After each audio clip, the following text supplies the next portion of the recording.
Bismillahirrahmanirrahim. Alhamdulillahirabbil alamin wassalatu wassalamu ala sayyidina Muhammadin asyrafil mursalin wa ala alihi wa sahbihi ajma'in.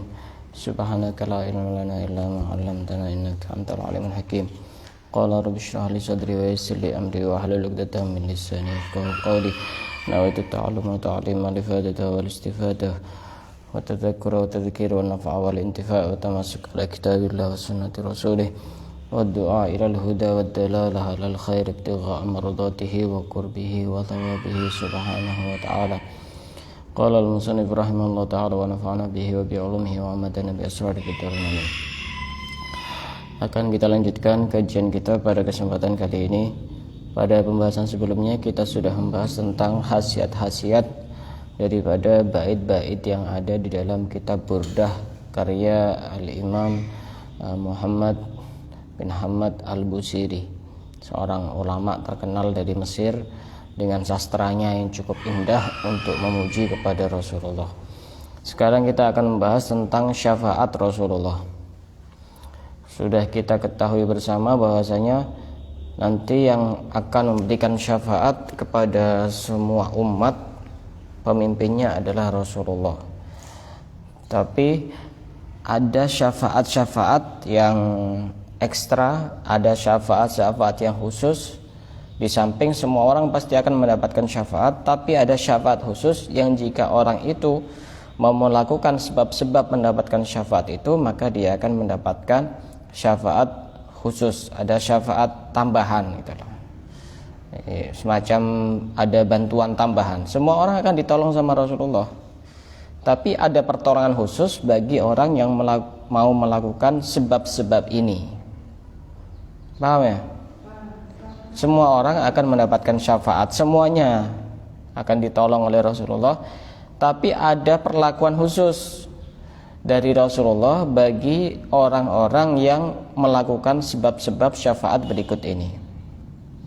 Orang itu kalau sudah mendapatkan syafaat, walaupun dosanya banyak, kalau Allah sudah berkehendak, semua itu diampuni dosa-dosanya. Kalau dia tidak punya dosa, maka derajatnya akan diangkat oleh Allah sebab syafaat itu. Apa sebab-sebab kita mendapatkan syafaat khusus dari Rasulullah? Pertama, su'alud du'a bil wasilah wal maqamil mahmud aqibal adhan. Kita berdoa dengan wasilah dan maqamil mahmud setelah azan. Sebelum azan, pada saat muadzin itu azan, maka tugas kita adalah menjawab azan itu. Jawabannya sebagaimana yang dikatakan oleh muadzin, kecuali apa? Jawaban yang beda itu yang kecuali yang mana? Hayya 'alas shalah. Jawabannya apa? La haula wala quwata illa billahil azim. Kemarin ada sedikit pelajaran waktu ada tamu dari Madinah, Habib Muhsin Al-Attas. Waktu itu ada acara dibimbing di rumahnya Dr. Jeffrey. Itu setelah acara rohah, kita mau sholat maghrib berjamaah. Kemudian yang adzan itu ngadepnya itu lurus terus ke barat. Ini diingatkan sama beliau. Kalau azan itu ketika hayya 'alas shalah itu kepalanya ke kanan, tapi dadanya tetap ke arah kiblat. Cuma kepalanya saja, tapi dadanya tetap menghadap ke kiblat gitu. Kemudian hayya 'alas shalah, hayya 'alal falah menghadap ke kiri kepalanya, tetap dadanya menghadap ke kiblat gitu. Menjawab azan itu ya termasuk hal yang cukup penting. Bahkan ketika orang meremehkan menjawab azan itu salah satu penyebab dia mati su'ul khotimah. Menjawab azan kadang-kadang diremehkan.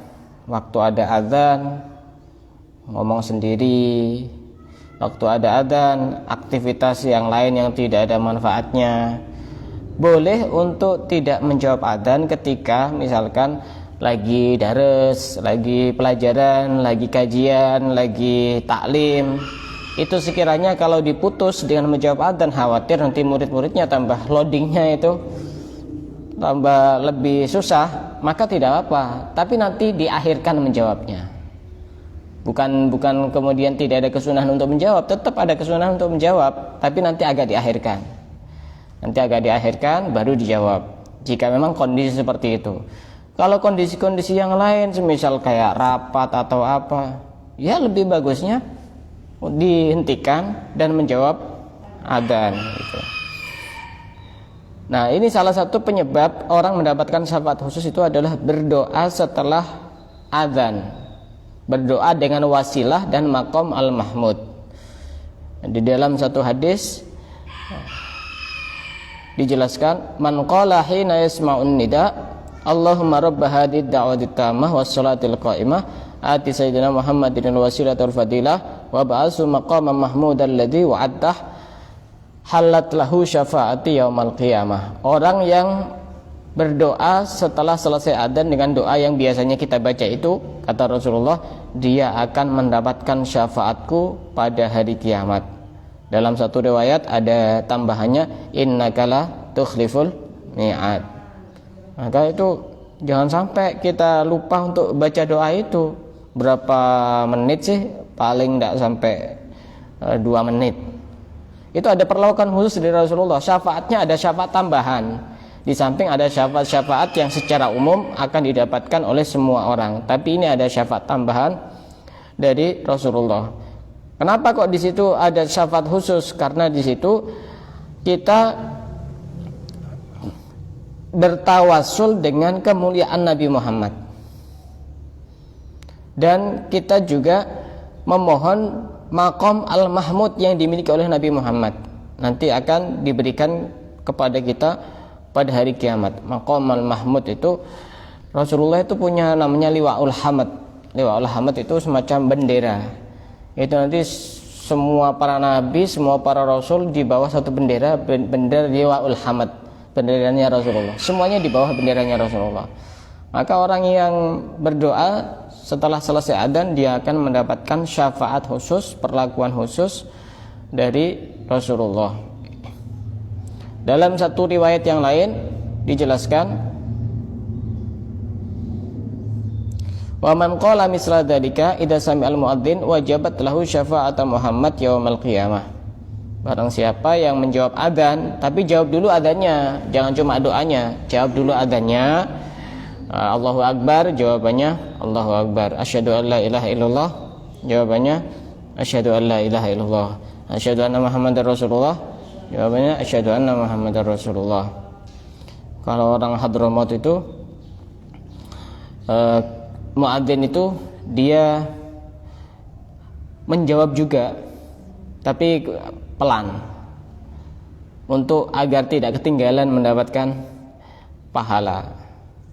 Kapan tadi ada yang tanya ke saya, itu anak sekolah, Pak, katanya kalau ada bayi yang lahir itu disunahkan untuk adzan. Terus waktu Rasulullah lahir siapa yang adzan? Nah, ini pertanyaan agak aneh. Kira-kira siapa yang adzan? Waktu Rasulullah lahir siapa yang adzan? Hah? Ya saya jawab ya, walaupun tanpa referensi ya saya jawab sekenanya saja. Wallahu a'lam, benar apa salah. Adzan itu isinya salah satu diantaranya asyhadu an la ilaha illallah, asyhadu anna Muhammadar Rasulullah.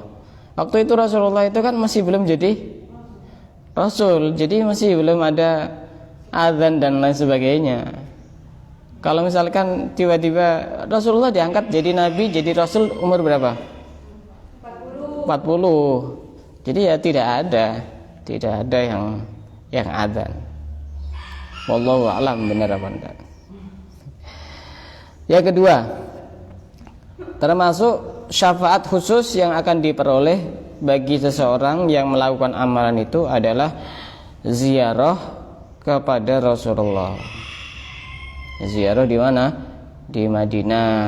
Semoga diberi kemampuan, kekuatan untuk bisa ziarah di Masjid Nabawi, di Raudhah, di astanya Rasulullah.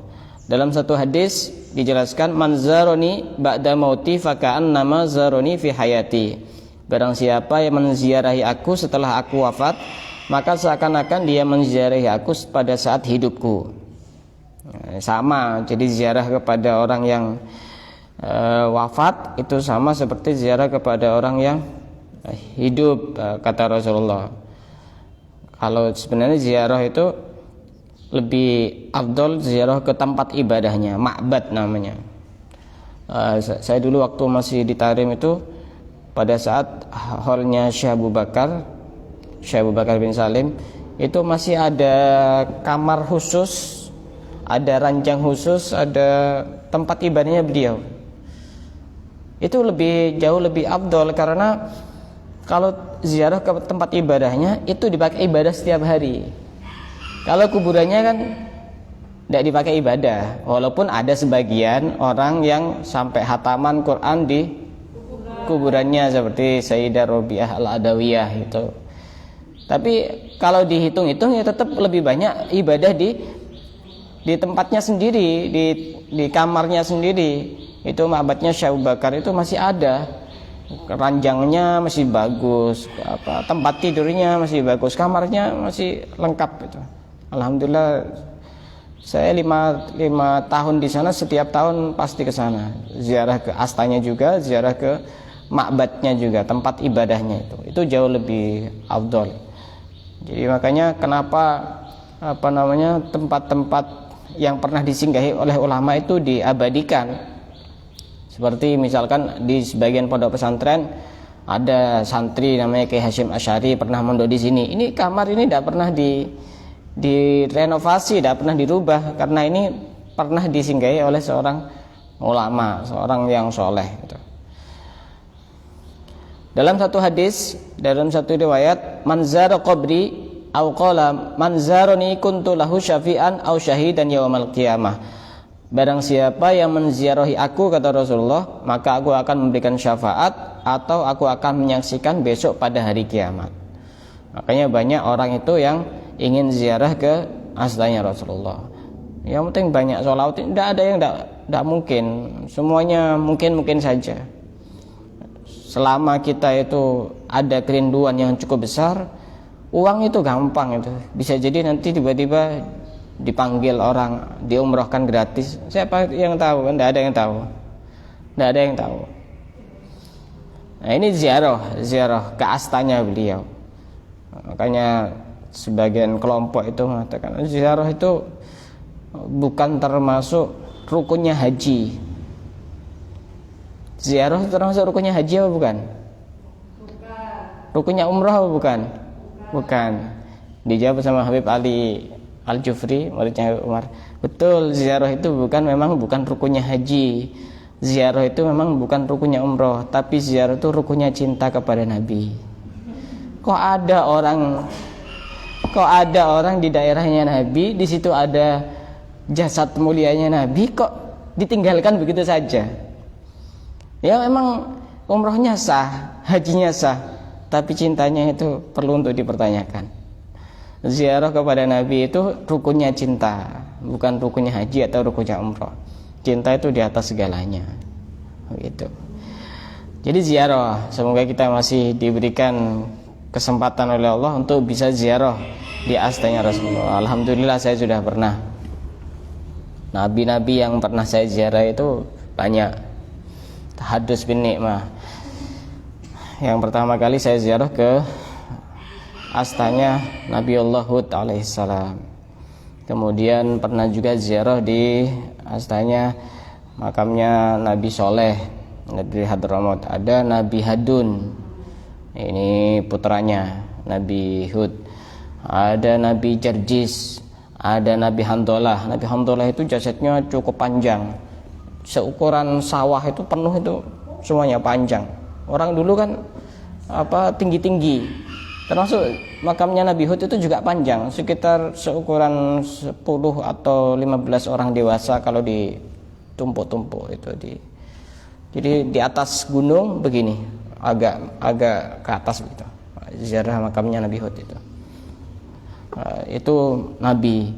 Terus termasuk juga Rasulullah, makamnya Nabi Muhammad tahun 2013 saya ziarah. Otomatis ke astanya para sahabat juga, Sayyidina Abu Bakar, Sayyidina Umar dan lainnya. Kalau makamnya wali tidak kehitung.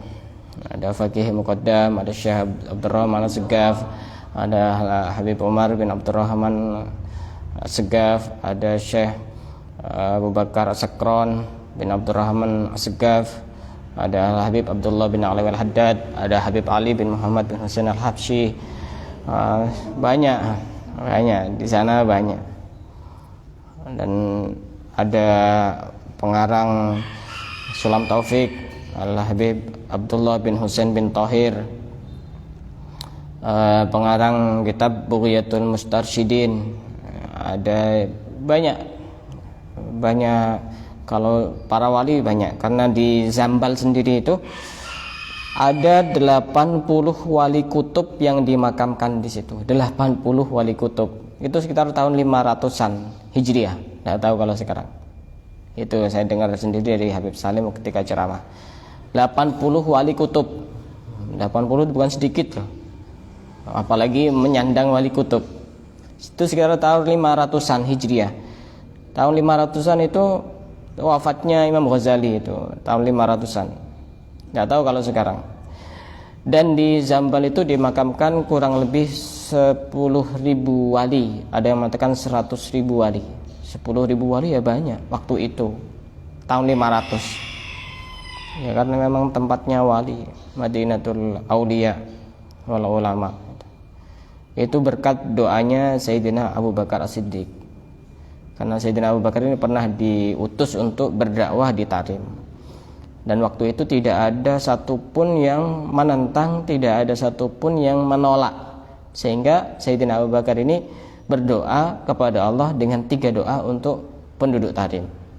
Salah satu diantaranya adalah dibanyakkan ulamanya, dibanyakkan walinya sebagaimana tetumbuhan. Ya banyak. Saya pernah ceritakan. Saya pernah waktu Ramadan itu biasa, saya Ramadan itu punya agenda, punya kegiatan setoran di Masjid Segaf.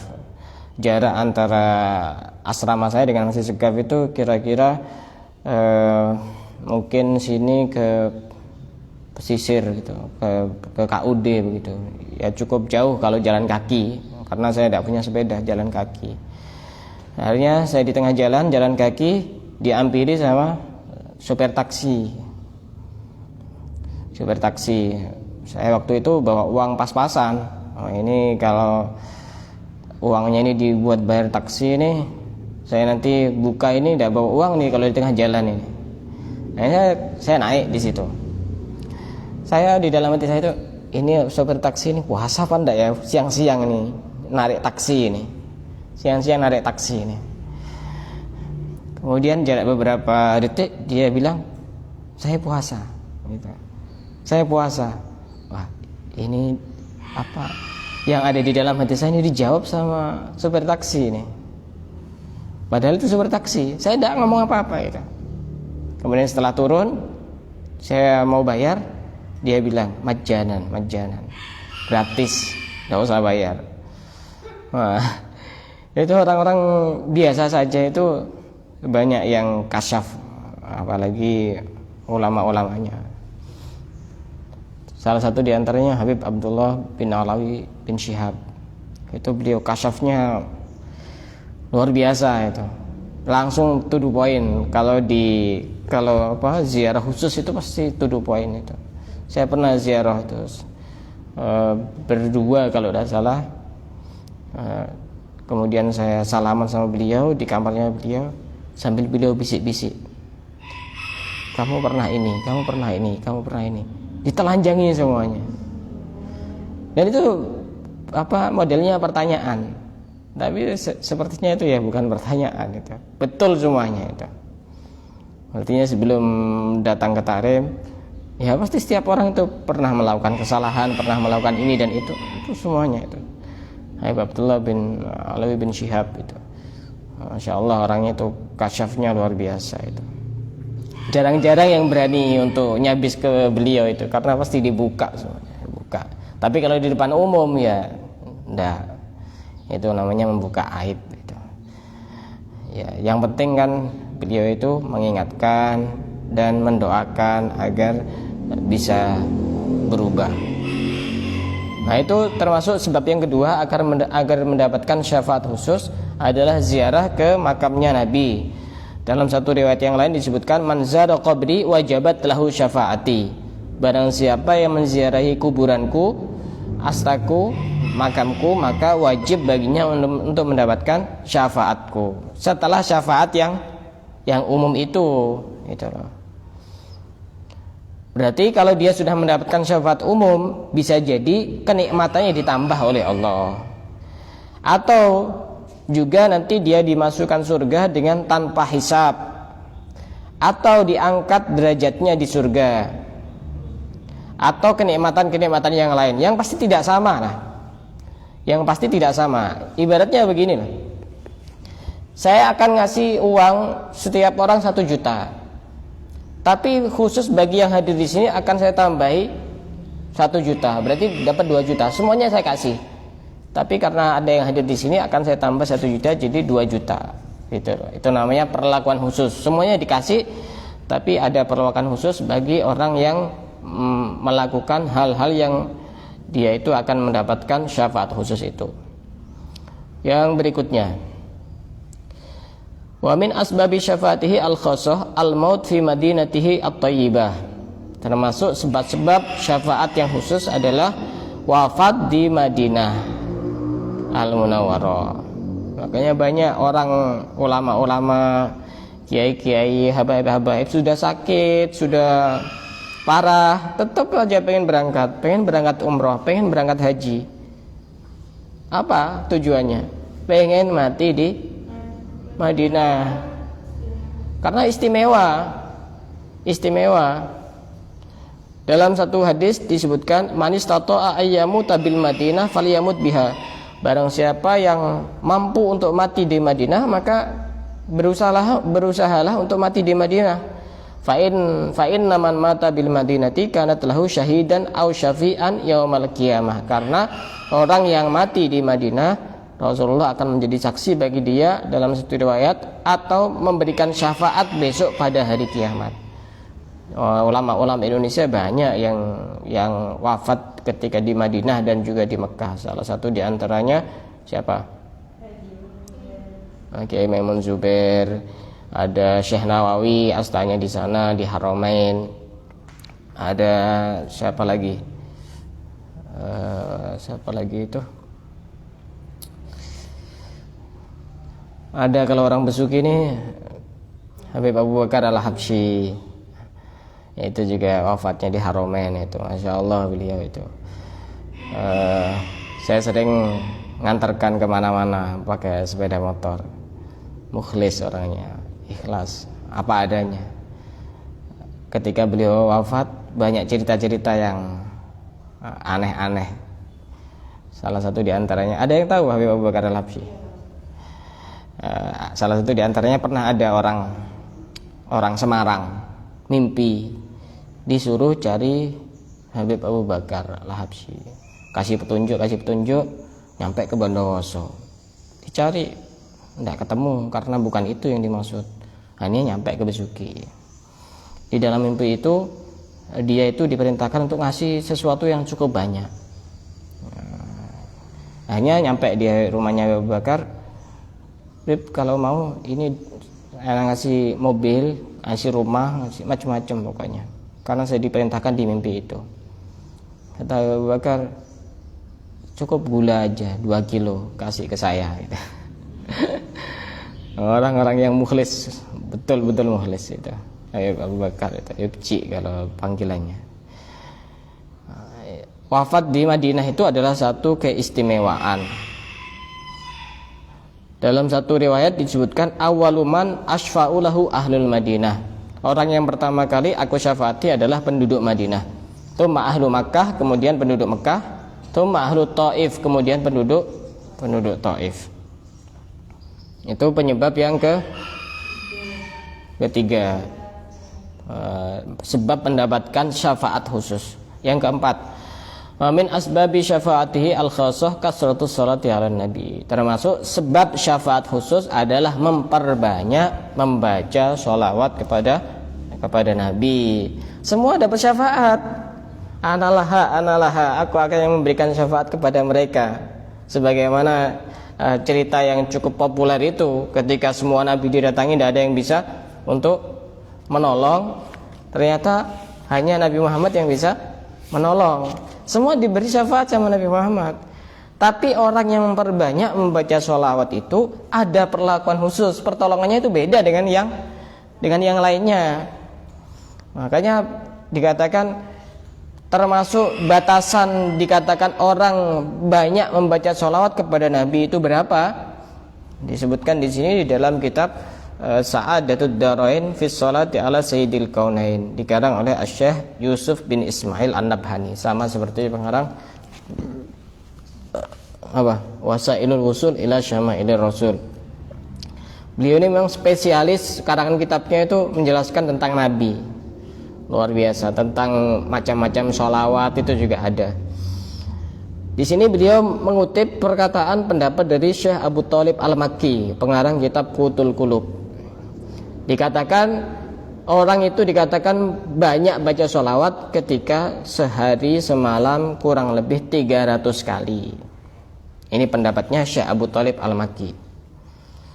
Sedangkan disebutkan oleh Imam Asy-Sya'rani di dalam kitabnya Kashful Ghummah bahwasanya ada sebagian ulama yang berpendapat bahwasanya orang dikatakan banyak membaca sholawat itu ketika sehari membaca 700 kali, malamnya 700 kali, berarti 700 tambah 700 1400, berarti sehari semalam. Jadi misalnya pagi sampai sore itu 700, malam sampai pagi 700, itu 1400. Ada yang mengatakan juga pendapat yang lain 350 dalam satu hari dan 350 dalam satu malam, berarti 700. Tapi kalau pengen yang agak aman ya 1000 itu. 1000 setiap hari itu sudah dikatakan banyak. 300 itu jangan nanggung-nanggung, 300 itu kurang. Pokoknya asal baca saja sallallahu alaihi wasallam. Enggak dihitung enggak apa-apa. Kadang saya ada yang saya hitung, pokoknya target saya 1000. Setelah itu enggak saya hitung sudah. Pokoknya sudah nyaman, kalau sudah 1000 nyaman. Itu nanti ada perlakuan khusus, ada syafaat-syafaat khusus. Pernah Allah itu memberikan wahyu kepada Nabi Musa alaihissalam. Nabi Musa ini kan memiliki kelebihan bisa mendengarkan kalamnya Allah langsung dan bisa menjawab kalamnya Allah langsung. Kata Allah, "Inni ja'altu fika asyrata ala fis sama." Aku menjadikan kepadamu memiliki 10.000 pendengaran sehingga hatta sami'ta kalami, sehingga engkau bisa mendengarkan firmanku. Wa asyrata alaf lisan, dan aku menjadikan engkau memiliki 10.000 lisan. Hatta ajabtani, sehingga kamu bisa menjawab panggilan-panggilanku. Wa ahab ma takunu ilayya wa aqrabu idza aksarta salat ala Muhammad. Tapi yang paling aku cintai dan yang paling bisa mendekatkanmu kepadaku adalah ketika kamu memperbanyak membaca sholawat kepada Nabi Muhammad. Nabi Musa itu, Nabi Muhammad belum lahir ya, belum lahir. Kata Allah, walaupun begitu, yang paling bisa mendekatkanmu kepadaku dan paling aku cintai dari bacaan-bacaan yang kamu baca adalah ketika kamu memperbanyak membaca sholawat kepada Nabi Muhammad. Allahumma sholli ala Sayyidina Muhammad. Dijelaskan, disebutkan oleh Al-Hafidz As-Sakhawi. Beliau menceritakan bahwasanya dulu pada masa Bani Israel ada orang yang terkenal jahat, orang terkenal bajingan, pokoknya terkenal tidak bagus lah, viral pokoknya, macam-macam dosa sudah pernah dilakukan. Orang itu pokoknya sudah kesel. Ketika dia mati, saking keselnya dibuang di tempat sampah itu orang. Dibuang di tempat sampah karena sudah ini alhamdulillah mati ini. dibuang di tempat sampah. Akhirnya Allah memberikan wahyu kepada Nabi Musa waktu itu, nabinya adalah Nabi Musa. Wahai Musa, itu ada hambaku itu dibuang di tempat sampah. Ambil, cari, mandikan, sholati sebagaimana orang-orang biasa, karena sesungguhnya aku telah mengampuni dia. Ya Allah, ini kan kata orang-orang ini orang bajingan ini, sudah terkenal ini, jahat ini. Akhirnya makanya dibuang di tempat sampah. Tapi kenapa kok diampuni? Nabi Musa bertanya kepada Allah, wa bimadzalika? Kata Allah, dijawab, dia itu pernah membuka kitab Taurat. Suatu hari dia pernah membuka kitab Taurat. Kemudian di kitab Taurat itu dia menemukan ada ismu Muhammad, ada nama Muhammad. Akhirnya dia bersolawat kepada Nabi Muhammad dan nama itu dicium. Aku mengampuni sebab itu. Coba ya, aku mengampuni sebab itu, diampuni oleh Allah sebab pernah membaca di dalam kitab Taurat, di situ ada nama Nabi Muhammad, dicium sambil sholawat, Allahumma sholli ala sayyidina Muhammad, diampuni oleh Allah sebab itu. Masa kita sebagai umatnya pasti lebih hebat lagi kalau kita bukan cuma membaca sholawat satu kali, tapi membaca sholawat berkali-kali. Waktu itu Nabi Musa itu pernah, ini atraksi yang gagal ini. Nabi Musa kan punya mukjizat, punya tongkat yang bisa ketika dipukulkan ke batu bisa keluar air. Ketika dipukulkan ke laut, laut bisa terbelah. Pernah Nabi Musa itu ketika mau melewati lautan, tongkatnya dipukulkan ke lautan itu, tapi lautannya masih belum terbelah. Akhirnya Allah memberikan wahyu kepada Nabi Musa, Musa, kamu sholawat dulu kepada Nabi Muhammad. Sudah itu dipukulkan itu sampai 10 kali tidak. Ini atraksi gagal ini. Sholawat dulu kepada Nabi Muhammad. Akhirnya beliau membaca sholawat kepada Nabi Muhammad, wadrobal bahar fanfalak, dan dipukulkan tongkatnya ke lautan itu langsung terbelah. Sebagaimana cerita yang sudah masyhur itu. Akhirnya banyak orang tenggelam dan dijadikan menjadi laut merah. Ada seorang ulama bernama Abu Ghassan. Beliau berkata, man shalla ala Rasulillah sallallahu alaihi wasallam mi'ata marrah fil yaumi kana kaman dawamal ibadah tulal laili wan nahar. Orang yang bersolawat kepada Rasulullah sebanyak 100 kali dalam sehari semalam, maka dia itu seperti orang yang beribadah penuh 1 hari 1 malam 100 kali. Ini perkataan ulama ya, bukan hadis, juga bukan Al-Quran, ijtihadnya ulama. Dan pastinya banyak manfaat-manfaat yang lain dari orang yang memperbanyak membaca sholawat. Ini ada perlakuan khusus. Ada juga sholawat-sholawat yang lain. Di sini dijelaskan, man qala, kata Rasulullah, man qala Allahumma sholli ala Muhammadin wa anzilhul maq'adal muqarrab indaka yaumal qiyamah wajabat lahu syafaati. Barang siapa yang membaca sholawat ini, maka dia akan wajib mendapatkan syafaatku. Allahumma sholli ala sayyidina Muhammadin wa anzilhul maq'adal muqarraba indaka yaumal qiyamah. 1 kali sudah mendapatkan syafaat. Saya tuntun ya, langsung diamalkan. Ini hadis Rasulullah. Allahumma sholli ala sayyidina Muhammadin wa anzilhu al-maq'adal muqarraba